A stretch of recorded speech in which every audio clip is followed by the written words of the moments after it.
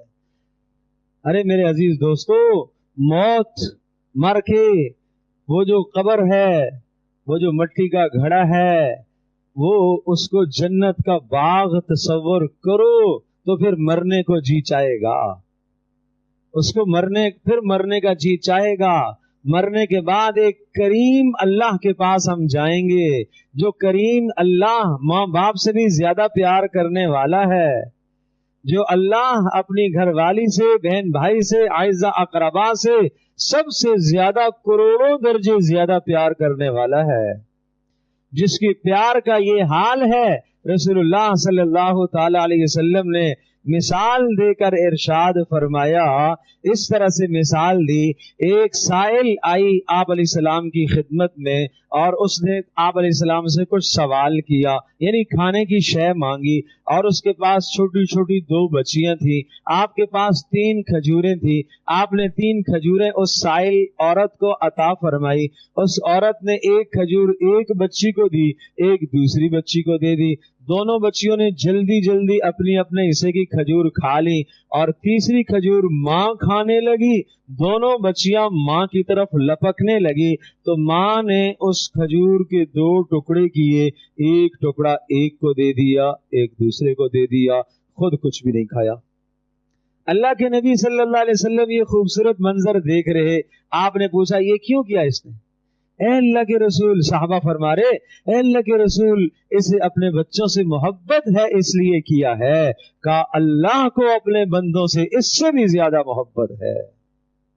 اللہ کو اپنے بندوں سے اس سے بھی زیادہ محبت.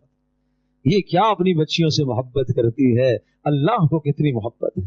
تو اس لیے مرنے سے ڈرا نہیں کرو، بس یہ دعا مانگو، اے اللہ خاتمہ ایمان پر کرنا. بس اے اللہ خاتمہ ایمان پر کرنا.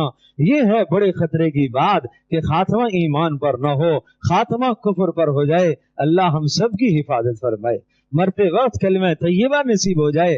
ورنہ کتنے لوگ سننے دیکھنے میں آئے کہ جناب جب خاتمہ ہونے لگا بےہودہ لفظ بکتے بکتے روح نکل گئی.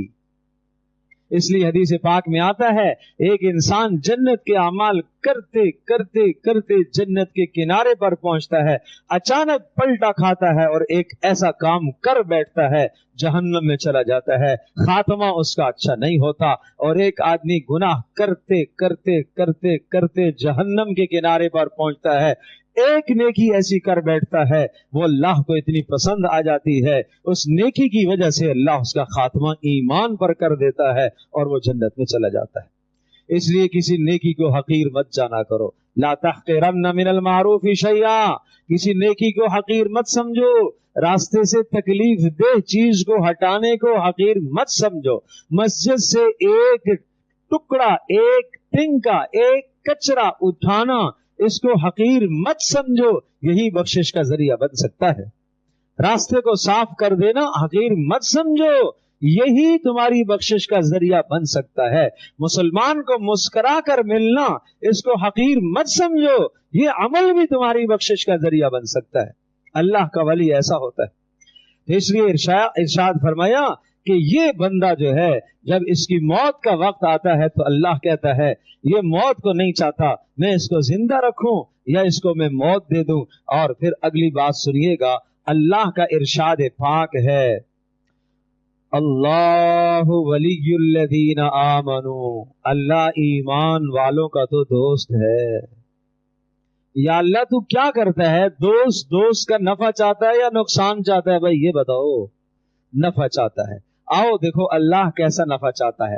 اللہ ولی الذین آمنوا یخرجہم من الظلمات الی النور. اللہ پاک اپنے ولیوں کو اندھیروں سے روشنی کی طرف لے کر آتا ہے، شکوک شبہات سے نکال کر یقین کی طرف لاتا ہے، گناہوں سے نکال کر اطاعت اور فرما برداری کی طرف سے لاتا ہے، شرک سے نکال کر توحید کی طرف لاتا ہے، نفاق سے نکال کر اخلاص کی طرف اللہ لے کر آتا ہے، فضولیات سے لغویات سے نکال کر کام کی باتوں کی طرف، کاموں کی طرف اللہ پاک اسے لاتا ہے۔